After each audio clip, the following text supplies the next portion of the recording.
Friday night at Cedar Hollow's clubhouse was supposed to be the big one, the kind of event people joke about months in advance, like, better dust off your dancing shoes. The HOA is throwing a party.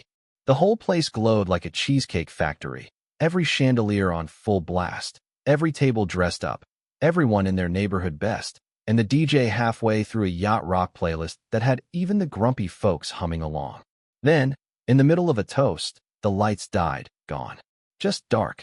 Chandeliers froze in mid-sparkle, the music choked off, and 100 wine glasses hung midair like props in a weird magic trick. Nobody moved for a beat. Then 100 phones switched to flashlight mode. Instantly, like a school of fish. In the back, somebody whispered if maybe we forgot to pay the electric bill, and people laughed, but it wasn't the funny kind of laugh. That's when Trina Caldwell, our HOA president, burst through the side door with her megaphone. Yeah, the actual megaphone she carries around like it's glued to her hand, and starts shouting for everyone to remain calm. The timing was perfect in that sitcom disaster way, because just as she yelled, the margarita machine let out this low, dying moan and dumped its frozen guts all over the buffet table. So now the only thing still glowing in that whole overpriced room was the emergency exit sign. And honestly, that was flickering like it was embarrassed to be seen at this mess. So hey, my name's Marcus Bell. You want to know how we got here? I'll tell you. I'm not the drama type. I'm the guy who does crossword puzzles and walks his dog at the most inconvenient times just to avoid running into neighbors. I moved into Cedar Hollow because the brochure promised respectful governance and had a picture of a pond shaped like a comma. It looked peaceful. I just wanted to be left alone, you know? But Trina introduced herself before I'd even finished unpacking, measuring my mailbox with a tape measure and letting me know the font on my welcome mat was, quote, aggressively non-compliant. That should have been my first clue, but, like most folks, I just thought, whatever, some people need to feel important. 2 months in, I get a letter, official HOA letterhead and everything, saying the dues are going up 500%. 500%. To modernize amenities. I must have read that letter 3 times thinking I missed a decimal, but nope. Amenities, by the way, being a treadmill that's been dead since 2019 and a koi pond that's basically a smell museum for rotting things found in nature. Trina just kept pushing. First it was a fine for non-conforming mulch tone. Apparently my brown mulch was not earth tone enough. Then I got cited for audible socketing, which is HOASA for wind chimes on your porch. Next, curtains visible from space. Yeah, that was her way of saying she hated my linen window treatments. She was out every morning at sunrise, sun visor on, laser tape measure in hand, peeking over fences like a meerkat with a grudge.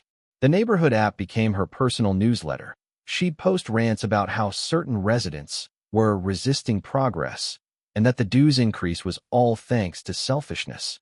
Guess who she meant? She started snapping photos of cars she said were suspiciously dusty and publicly tagging the owners in group messages. It was like middle school, except the stakes were your mortgage. I tried to ignore it. I kept paying the old dues and filed a formal dispute. Next thing I know, there's a giant orange sticker on my door, delinquent, in all caps, and she emails the entire neighborhood a photo of my shame door.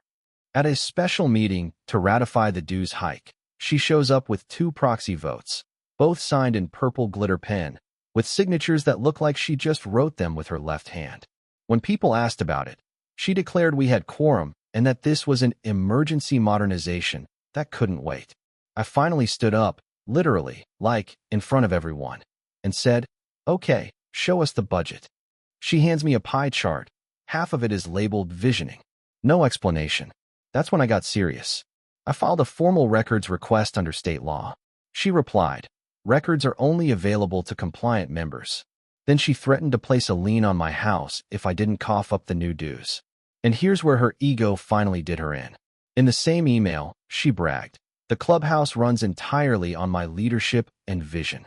That made me laugh, because I realized I'd seen something about this in my closing documents, something about the clubhouse and its power feed.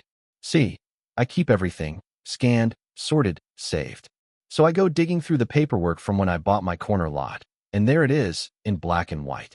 The clubhouse's temporary power meter was run through a subpanel on my property back when the neighborhood was under construction. According to the agreement, The HOA was supposed to pay the lot owner, me, a maintenance fee until they transferred the meter and got their own hookup. And, well, they never did. Here's the kicker. For 3 years, the whole fancy clubhouse has been drawing power through wiring I legally control, paying me a tiny stipend under a line item called Facilities Legacy. But in her rush to fund her visioning, Trina cut that line item, not knowing what it was for. So, I sent a certified letter. Either restore the contract and reverse the dues hike, or I'd terminate their private feed. Trina flipped out, sent back an all-caps email, accused me of holding the community hostage over technicalities. So, I looped in the utility company, the city inspector, and my lawyer. The utility company checked, confirmed I was right. The city inspector came and found Trina's upgrades, a sauna and a bunch of fancy lights, were all unpermitted. My lawyer drafted the paperwork, and the utility cut off the clubhouse feed at exactly 7 p.m. Friday, right when Trina's gala was hitting its stride.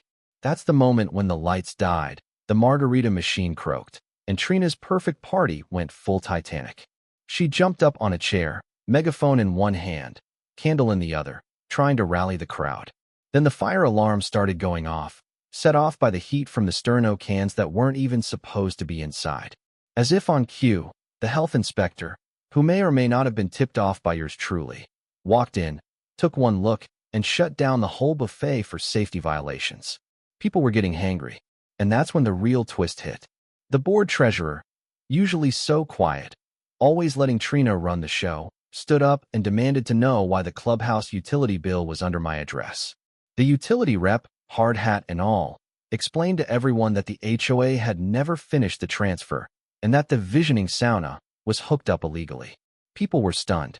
And then, yeah, I walked in, late on purpose, with a lantern and a binder. Even the DJ cheered. Trina, looking like she might explode, pointed at me and yelled, "Saboteur." But I just opened the agreement to the page with her own signature, showing she knew about the power arrangement. The room went quiet.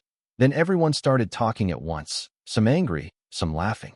My lawyer stepped forward, handed Trina a letter demanding she rescind the dues hike, refund the extra money, and redo the vote the right way.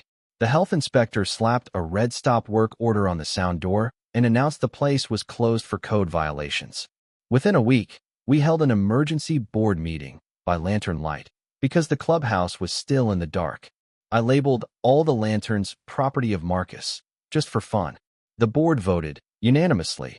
Old dues back, refunds for everyone, and, finally, a vote of no confidence in Trina.